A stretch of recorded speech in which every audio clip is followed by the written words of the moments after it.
Sahana bhavatu, sahanau bhunaktu, sahaviryan karavavahai, tejasvinavadhitamastu ma vidvishavahai. Om Shanti Shanti Shanti.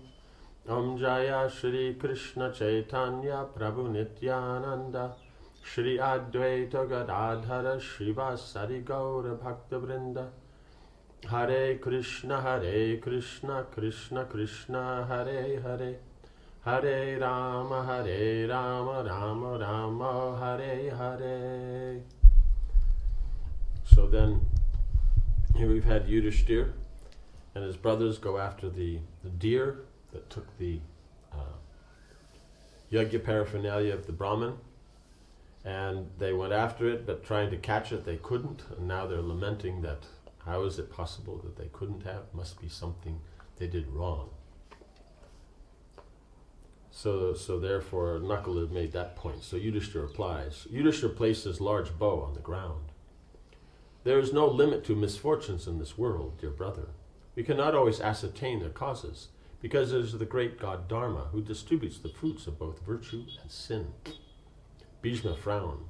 We have met with this disaster because I did not slay Dushasana when he dragged Draupadi into the assembly hall. Right? As soon as he saw her drag her in, he's thinking, I should have just got up at that time and just killed him. Right? Because he was also in that how you say, reckless mood and all that. So he wouldn't been in that, had that focus and everything for fighting. Well, Bhima would have been so angry. We saw during the match that sparks and smoke is coming out of his eyes and ears and things like that. So he could have just at one moment just killed him like that. Then Arjuna, I too am to blame for our present misfortune, in that I did not retaliate when Karna uttered the cruel words that day, because Karna said so many things. He should have killed him at that time. And I too am to blame, says Sahadev. I should have slain Shakuni at the dice game as soon as he cheated you, O king. Right? As soon as it's seen that he's cheating, you should have just killed him on the spot. Because that's not what you're supposed to be doing. It's supposed to be a fair match and everything, and then he's a professional gambler and he's cheating. Yudhishthira turned to Nakula. It is certainly hot in this forest. Quickly climb a tall tree and look around for a lake. Your brothers are tired and thirsty. Having refreshed ourselves, we can then decide what to do next. Nakula climbed a tree nearby and gazed around.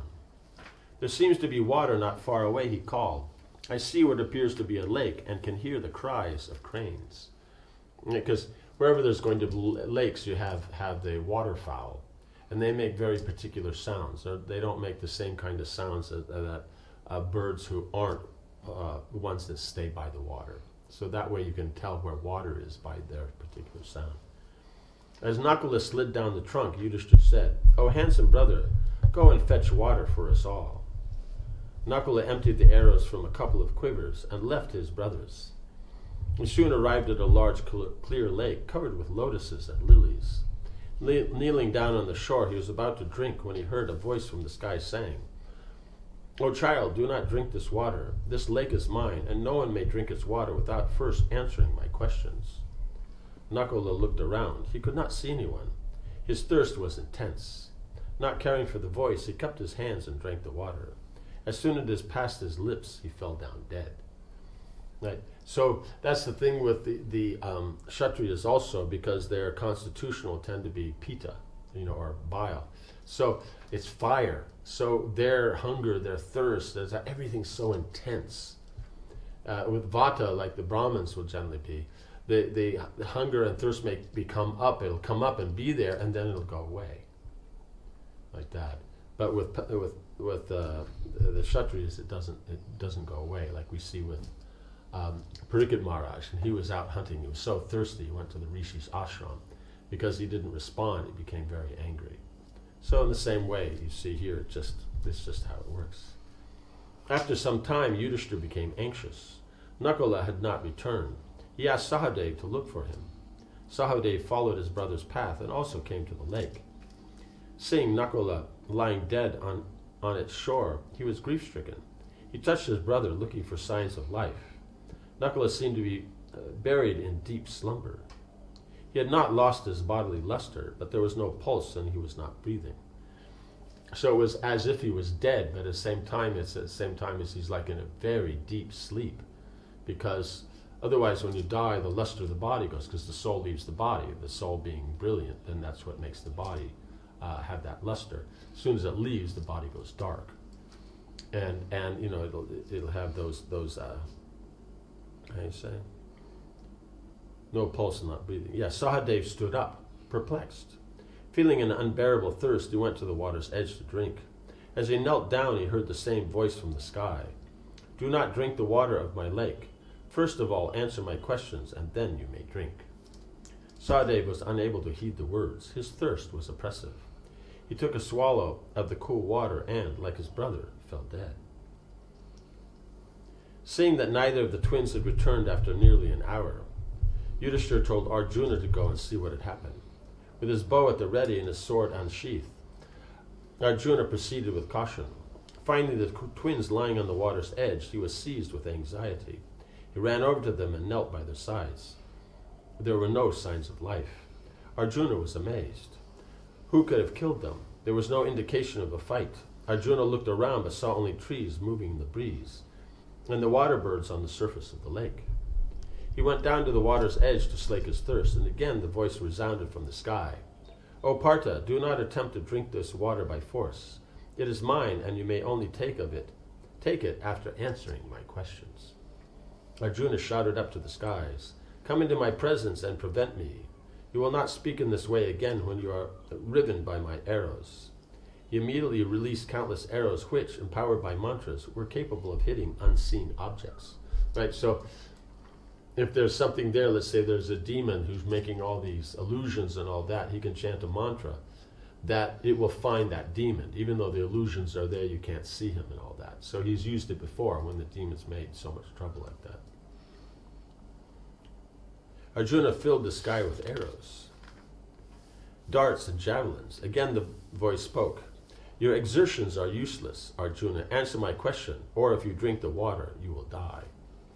Disregarding these words, Arjuna took a sip of water and fell dead alongside his brothers. Almost another hour had passed. Yudhishthira felt increasing anxiety. He now sent Bhima, O tormentor of foes, we have been seated here for a long time awaiting our brothers. I think you should find them and bring them back. I shall wait here. Bhima nodded and rose, running quickly along the path to the lake. When he saw his three brothers lying there, he was astonished. Surely this was the work of a powerful Rakshasa. It seemed hardly possible that any being could have slain Arjuna and the twins. Bhima considered that he would soon have to face a formidable enemy. He had best drink some water and overcome his fatigue in preparation for the fight. The Pandava ran down to the water, and again the celestial voice resounded in the heavens. O child, do not attempt to drink from my lake. First, answer my questions. Bhima thought that the voice must have come from whomever had killed his brothers. He looked around angrily. That wicked being would soon repent his vile act. Not caring for his warning, Bhima plunged his face into the water and drank. Like his brothers, he fell to the ground, dead. Yeah, so he's thinking, oh, that's from he's said this, and so I'll drink water and be ready for the fight. Alone, Yudhishthira waited, but when Bhima didn't return, his mind was filled with foreboding. He thought it was impossible that Bhima and Arjuna could be overcome in battle, right? Because there were also no war cries or anything else or things like that. Where were they? Perhaps they had found celestial delights by the lake and were enjoying them together. No, they would surely not neglect their duty. They had received his order and knew he was waiting. Brahman's paraphernalia also still had to be recovered. Something must have happened to prevent them from returning. Apprehensively, Yudhishthira set off along the forest path.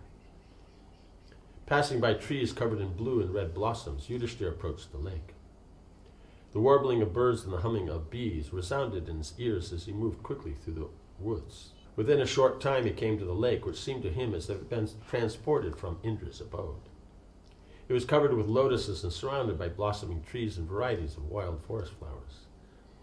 By the side of the delightful lake, however, Yudhishthira saw his four brothers fallen to earth, resembling the four Lokapalas fallen from the heavens at the end of an age.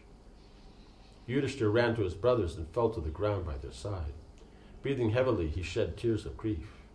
He lamented loudly, his voice echoing from the tall trees around the lake. Mighty armed Bhima, you swore you would break Duryodhana's thighs in battle. Of what value is that promise now? Arjuna, how are you lying here today? Human promises may prove false, but how can those of the gods? We heard all the celestials proclaim your glories and declare that you would win back our lost kingdom, right? So even though Bhima may declare, I'm going to kill this one or that one, that's okay, humans made that. That may fail. But he's saying, how can the gods, the demigods, they've said, no, you'll be successful in battle and you'll win back your kingdom, and everybody's saying, so how could that be wrong? None will be able to vanquish him in battle, was Indra's prophecy about Arjuna. How has this come to pass? Surely my heart is made of stone, because it does not shatter upon seeing such a sight. As he looked at his motionless brothers, Yudhishthira was beside himself with grief. He cried for some time, his mind utterly confused. Gradually he managed to control himself and ponder the situation. Who could have slain these great warriors? There were no signs of battle. Their bodies were unmarked, and they seemed to have dropped to the earth in some deep, dreamless sleep. Yudhishthira looked carefully at the lake. Perhaps Duryodhana had made it and filled it with poison, but no poison could kill Bhima, right? Because he had that boon from the Nagas that he couldn't be, no poison could kill him, none, because they had given him plant poison and then he was bitten by the snakes, so that was the animal poison. And so then, but they countered each other, and then when he drank the nectar and they got the benediction, so all this together meant no poison can bother him.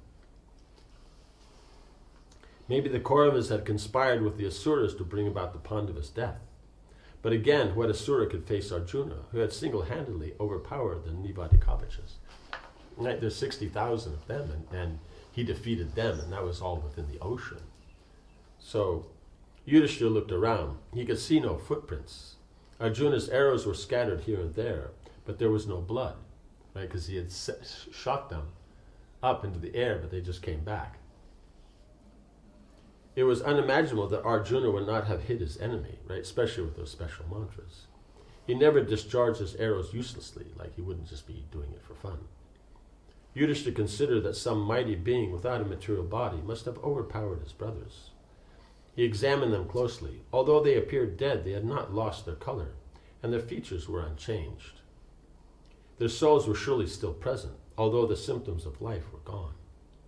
It seemed that their life force had been removed by the god of death himself, acting from within them. Right. So the life airs were gone, but the soul was there because he saw the symptoms of the soul. Not the breathing, because that comes from the life force. So he's thinking, no, this then has to be Dharmaraj himself would have to do this. Convinced of this, Yudhishthira thought he would discover the truth if he entered the lake. It was because of this lake that his brothers had met their death. Yudhishthira went down to the water. Throwing off his armor, plunged in. Immediately he heard the same voice that had spoken to his brothers. "O child, do not take this water. This lake belongs to me. And if you want to drink, you must first answer my questions." Yudhishthira gazed around. "Who are you?" he shouted. "I am a crane living on moss and fish." Right? So none of the others asked anything. They just, Bhima took it that, okay, here's the enemy. Arjuna is that, what do you mean? This is some illusion. So he shot. The other ones just disregarded. So he's the first one to ask, okay, who are you? "Your younger brothers, disregarding my warning, have been brought by me under the control of death. O king, if you do not answer my questions, then you shall become the fifth victim." Yudhishthira looked about in astonishment. He saw the crane on a tree bough near the lake. "Are you Shiva or the foremost of the Vasus? Or are you a Marut? It is not possible for a bird to have killed these four mountain-like heroes. O strongest of all those endowed with strength, you have achieved what even the gods, Gandharvas and Asuras could not do. I do not know who you are or what is your intentions, but I am curious to know these things, and I am also terrified. My heart is troubled and my mind confused. Please tell me why you stay here and what you desire." Yudhishthira then saw the crane transform into a huge, fearful-looking being. His large red eyes were pointed, and he blazed like the sun. Roaring like a thundercloud, he said, "I am a yaksha, not a bird. Hail to you. It was I who killed your energetic brothers for their own faults. Although forbidden to drink, they disregarded me. One loves life, he should not attempt to take this water by force. This lake is mine, and one may take its water only after answering my questions. O Yaksha, I do not wish to take what is yours. I shall try to answer your questions to the best of my ability. Please ask me what you will." The Yaksha began to place questions before Yudhishthira. What makes the soul rise out of its entanglement in matter? Who keeps him company? Who is his guide on that spiritual journey? And on what is he established? It is knowledge of the Supreme Lord that makes the soul rise. Godly qualities are his companions. Dharma is his guide, and he is established on truth. What makes one learned? How does one attain to that which is most exalted? How does one acquire a second self, and by what, O king, does one become wise? And Yudhishthira replies, one becomes learned by studying the Vedas. By asceticism, one attains what is most exalted. Intelligence is like a second self, and serving one's elders makes one wise. And so these points that are made, it's not that this is just the opinion. Yudhishthira will be speaking from the scriptures. But because he studied them so well, he can come to that in conclusion. Because so many things are said, but then you can see from that, this is what makes one at work. The Yaksha then asked about all kinds of subjects, ranging from worldly wisdom to knowledge of religion to spiritual matters. Yudhishthira answered them all without hesitation. Finally, the Yaksha said, I am satisfied. Answer my last 4 questions, and I will restore one of your brothers to life. Who in this world is happy? What is the most wonderful thing? What are the tidings of this world, and how can one find the eternal path of religion? With folded palms, Yudhishthira replied, he who is neither in debt nor exiled, and who lives simply, eating simple food in his own home, is happy. The most wonderful thing is that although every day innumerable creatures go to the abode of death, still a man thinks he is immortal, right? Like we see Duryodhana and everybody. The tidings are that in this world, which is like a cauldron, with the sun as its fire, days and nights as its fuel, and months and seasons as its wooden ladle, all creatures are being cooked by time. The eternal religious path is found only in the heart of great mystics. The Yaksha smiled. You have rightly answered every question. Tell me, which of your brothers you wish to have restored to life? O Yaksha, let Nakula, as tall as the sal tree and endowed with a broad chest and long arms, be brought to life. The Yaksha was surprised. Bhimsena is surely more important to you than Nakula. O king, and Arjuna is your chief support. Why do you ask for Nakula to be revived? Then Yudhishthira, he who sacrifices virtue is himself destroyed, replied Yudhishthira, and he who preserves virtue is in turn preserved by it. I am therefore careful to always observe virtue. For me, great virtue lies in refraining from cruelty. It is superior to all worldly gain. Thus I asked for Nakula. Both Kunti and Madri are the same to me. In myself, Kunti still has one son, but Madri now has none. With a desire to behave equally towards my 2 mothers, I asked for the life of Nakula. Since, O Pandava, you consider abstination from cruelty superior to both profit and desire, then let all your brothers be restored to life. As the Yaksha spoke, the 4 brothers rose from the ground as if from a sleep. They felt refreshed and free from hunger and thirst. Yudhishthira then asked the Yaksha, who are you, O great being, who assumes the form of a crane? Tell me in truth your identity. Are you a god? Perhaps you are my father himself. Because otherwise, why would the Yaksha be asking about spiritual subject matters? Or even the religious one. It'd be more on niti and stuff like that. You might have an occasional person. Yes, that's possible. But still, he's not an ordinary, even if he was a Yaksha, he's not an ordinary Yaksha. Yudhishthira guessed correctly, and the Yaksha replied, I am indeed your father. O best of the Bharatas, know me to be Dharma. I have come here with the intention of meeting you. Fame, truth, self-control. Purity, simplicity, charity, modesty, steadiness, asceticism, and celibacy are my limbs, right? So these are all the limbs of Dharma.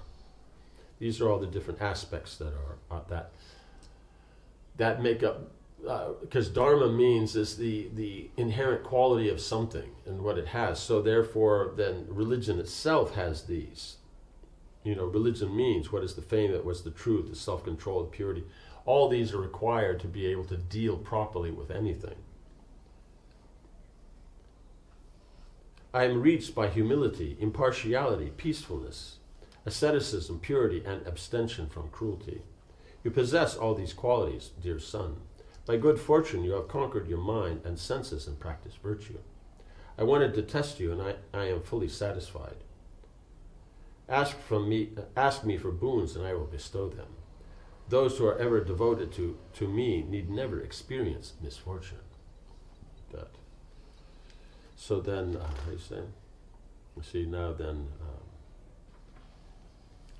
Yudhishthira will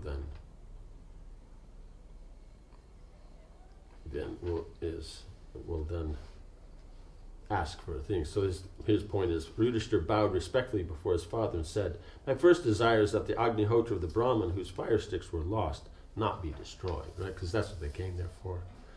Because everybody else, it would be a matter of asking for, we win the battle, we this, we that. No, but his thing is, no, we came for the purpose of helping this Brahmin who is in distress. So the first thing is that his yajna is not going to be disturbed, right? Because now they've been sitting there for hours. So that was his first point. Yeah. O son of Kurti, it was I in the form of a deer who carried away those sticks. I shall return them to you. Ask for some other boon. So then what other boons he asks, let's see at the next discussion. Hare Krishna, Krishna Krishna, Hare Hare, Hare Rama, Rama Rama, Hare Hare.